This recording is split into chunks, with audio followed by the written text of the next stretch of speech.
दोस्तों, कभी कभी लगता है कि हिम्मत जवाब दे रही है और हौसला टूट रहा है, लेकिन फिर मन से एक आवाज निकलती है कि ऐसे कैसे। तुम्हारे हौसले पर तो और भी लोगों की हिम्मत और हौसला टिका हुआ है। नमस्कार दोस्तों, स्वागत है आपका अपने YouTube channel tricky math bye click on mind academy में। तो आइए दोस्तों, आज हम आपको लेकर चलते हैं क्यूबिक इक्वेशन की दुनिया के अंदर। और दोस्तों, इसके अंदर आपको ये स्क्रीन पर क्वेश्चन नजर आ रहे होंगे, क्यूबिक इक्वेशन।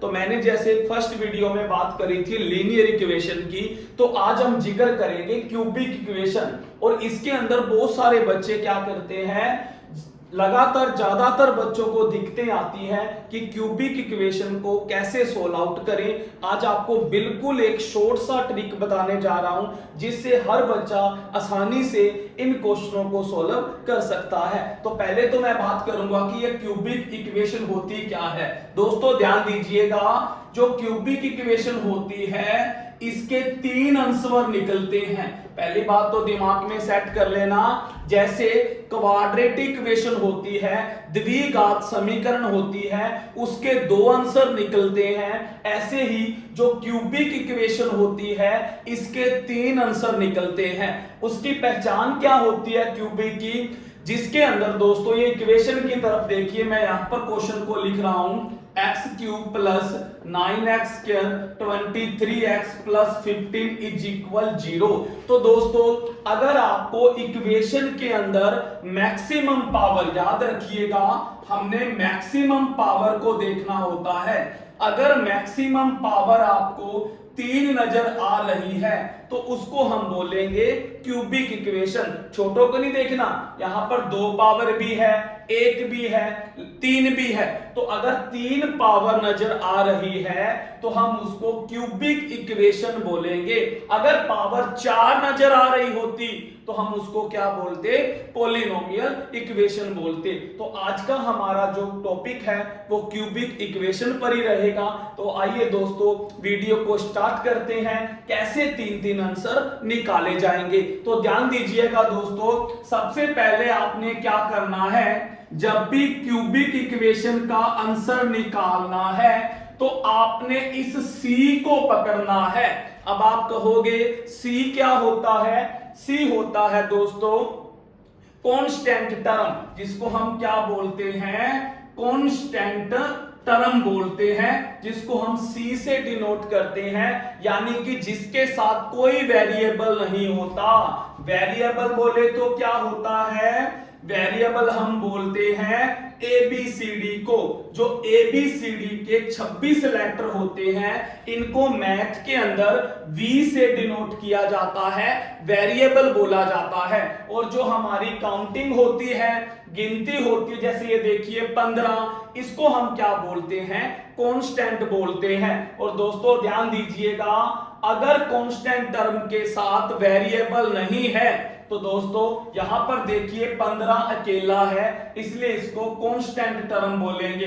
तो आपने क्या करना है, इस कांस्टेंट टर्म को डिवाइड करना है कि ये किस किस संख्या से डिवाइड हो जाएगी। तो देखिए, पहला तो 1 से तो डिवाइड हर संख्या होती है। उसके बाद 3, मैंने 2 क्यों नहीं लिया, 2 15 से डिवाइड नहीं होगा, प्रॉपर विभाजित होना चाहिए। 3 लिया, 3 के बाद 5 लिया, 4 को क्यों छोड़ दिया, 4 भी 15 को डिवाइड नहीं करेगा।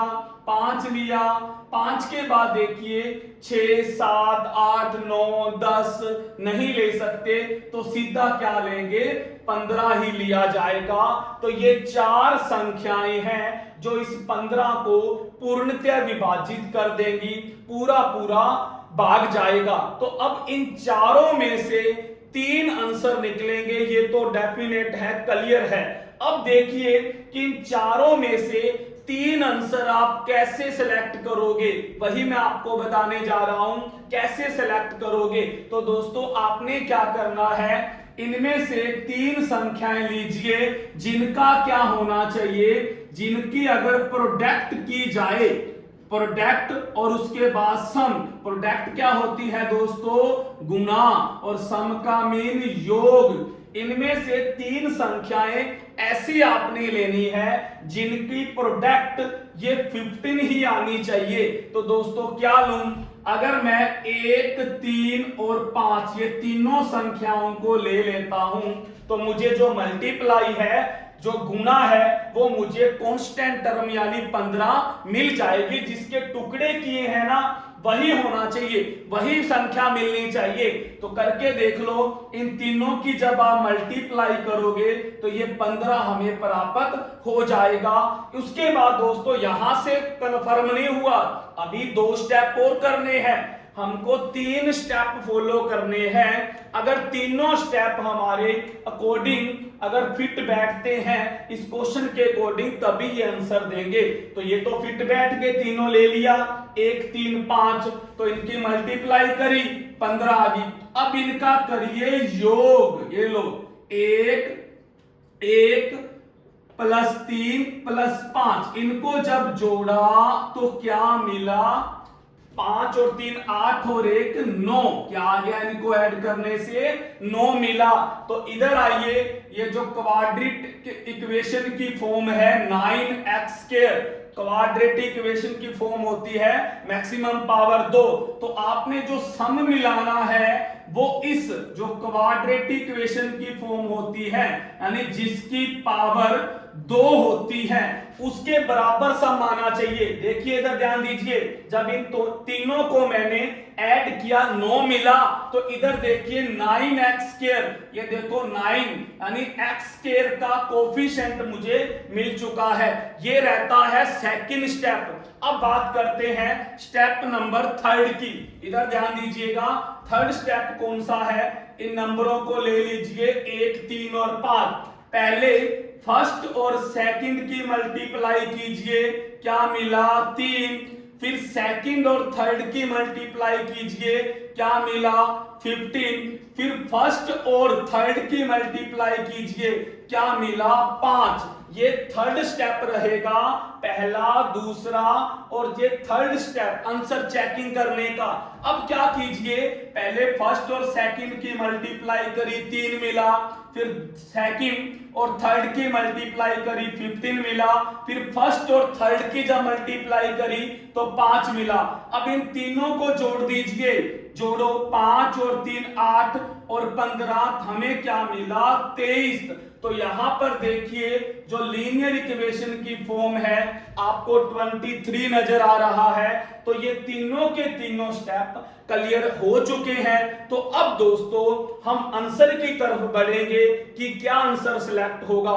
तो याद रखिएगा, जब भी ये क्यूबिक इक्वेशन का क्वेश्चन आता है इसको पॉजिटिव क्वेश्चन बोलते हैं। सारे सिंबल देखिए आपको प्लस प्लस के नजर आ रहे हैं। तो आपने क्या करना है, अभी 1-2 क्वेश्चन और रिवाइज करवाऊंगा, पहले इसको दोबारा देख लीजिए। आपने इस कांस्टेंट टर्म को लेना है, कांस्टेंट टर्म जिसके साथ x y z नहीं दिखेगा, उसके टुकड़े कर देने हैं, उसको डिवाइड करना है कि वो किस किस अंक से पूर्णतः विभाजित होगा।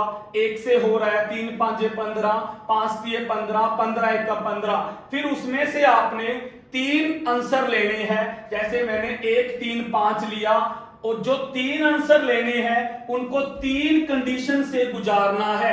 अगर वो तीनों के तीनों स्टेप पार कर जाते हैं तो हम आंसर की साइड जाएंगे। तो पहला स्टेप क्या रहता है, उन तीनों की मल्टीप्लाई कीजिए, आपको वही कांस्टेंट टर्म बननी चाहिए। जैसे 1 3 5 की मल्टीप्लाई करी तो 15 बन रहा है। सेकंड स्टेप में तीनों को जोड़ना होता है, जोड़ने के बाद ये जो स्क्वायर वाली संख्या देखिए इसका जो कोफिशिएंट है 9, ये बनना चाहिए। और थर्ड में क्या करोगे, तीनों संख्याओं को लिख के पहली और दूसरी की मल्टीप्लाई करोगे, दूसरी और तीसरी की, फिर पहली और तीसरी की। जो इनका आंसर आएगा, रिजल्ट आएगा मल्टीप्लाई करने के बाद, उनका योग करोगे।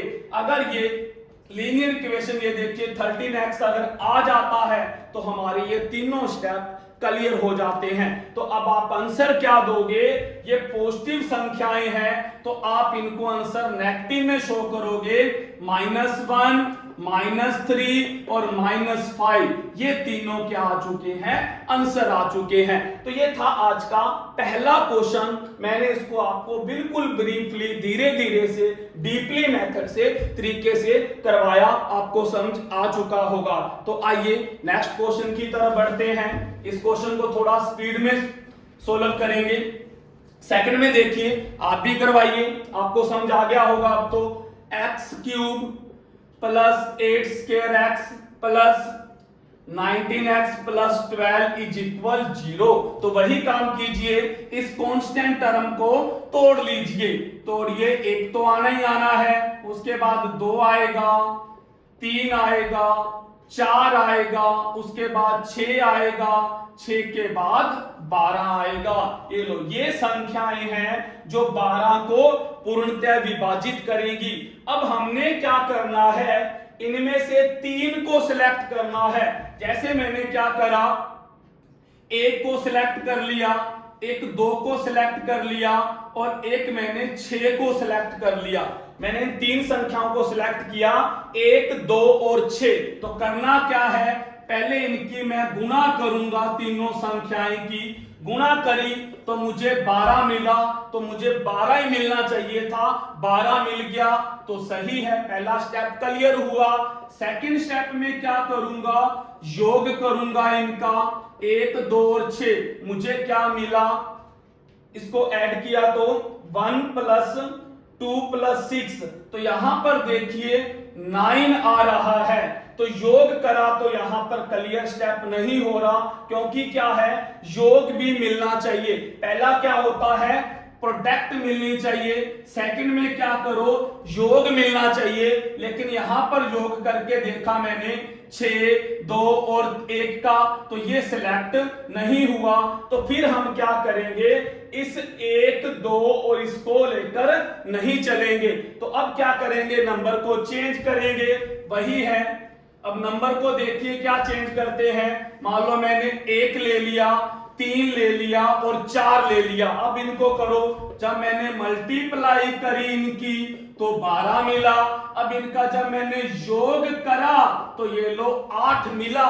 इसने मेरा सेकंड स्टेप भी क्लियर करवाया। अब थर्ड स्टेप क्या होता है, 1, 3 और 4 का क्या करोगे, पहले की मल्टीप्लाई करी, फर्स्ट और सेकंड की 3 मिला, सेकंड और थर्ड की करी तो 12 मिला, फर्स्ट और थर्ड की करी तो 4 मिला। इनको ऐड किया, 12 और 3 15 और 4 19। तो ये लो, मेरे तीनों स्टेप क्लियर हो चुके हैं। तो ये तीनों के तीनों आंसर नेगेटिव में शो करेंगे। क्या मिलेगा, -1, -3 और -4। तो ये मेरा क्या आंसर आ चुका है। सेकंड स्टेप मैंने सेम डिक्टो करवाया पॉजिटिव के अंदर। तो अब बढ़ते हैं नेगेटिव साइड के अंदर। तो नेगेटिव में क्या होगा, इस क्वेश्चन को ध्यान से सीखिएगा। मैंने नेगेटिव क्वेश्चन, थर्ड क्वेश्चन देखिए, x³ minus 9x square 23x minus 15 is equal 0। Same वही कंडीशन रखनी है, आपने कुछ चेंज नहीं करना, वही स्टेप जमाएंगे। तो पहले इस 15 के टुकड़े कीजिए, 1 पर जाएगा, 3 पर गया, 5 पर गया और उसके बाद 15 पर गया। तो आपका पहला स्टेप क्या होता है, मल्टीप्लाई यानी कि गुणा। तो मैंने जैसे क्या लिया, 1, 3 और 5 को ले लिया। तो जब इनकी मैंने मल्टीप्लाई करी तो मुझे 15 मिल गया। लेकिन याद रखिएगा, ऊपर क्या है, -15 है। मैंने यहां पर जब इन तीनों की मल्टीप्लाई की तो +15 शूट नहीं करा। ये मत सोचना कि 15 आ गया, ये विद साइन इंक्लूड करना होता है। ये जो कांस्टेंट टर्म होती है, तो कैसे माइनस करूंगा, ये लो, मैं तीनों के आगे माइनस लगा देता हूं, -1, -3 और -5। तो जब इनको मल्टीप्लाई करूंगा अब मुझे -15 मिलेगा। तो 3 स्टेप कौन से लेने हैं, -1, -3 और -5। अब इनको जब योग करेंगे, -1, -3 तो मुझे क्या मिला, -9। और इधर देखिए क्वाड्रेटिक साइड, तो -9 चाहिए था। सेकंड स्टेप भी क्लियर हुआ। थर्ड स्टेप में क्या करना है, 1, 3 और 5, इनको जब लेंगे तो पहले फर्स्ट और सेकंड की मल्टीप्लाई करी 3, सेकंड क्योंकि माइनस माइनस क्या हो जाता है प्लस, 15 मिला, फर्स्ट और थर्ड की करी 5, इन तीनों को जोड़ेंगे तो 23 मिला। तो अब आंसर क्या आएगा, ध्यान दीजिएगा, क्या स्टेप क्लियर हुआ है, -1, -3, -5, लेकिन आंसर अपोजिट में देंगे। तो ये था हमारा माइनस यानी कि नेगेटिव का केस। तो दोस्तों आज की इस वीडियो में हमने क्यूबिक इक्वेशन का जिक्र करा और ये जो क्वेश्चन है आपको नजर आ रहे हैं दोस्तों, इनको आप खुद सोल्व आउट करोगे। अगर आपको कोई डाउट आए तो आप कमेंट बॉक्स में बता सकते हो, उसका नेक्स्ट वीडियो में जरूर सोल्व आउट करवाया जाएगा। तो बस दोस्तों इस वीडियो को यही स्टॉप करते हैं। अगर आपको वीडियो अच्छी लगे तो ज्यादा से ज्यादा शेयर और लाइक कीजिएगा। थैंक यू दोस्तों।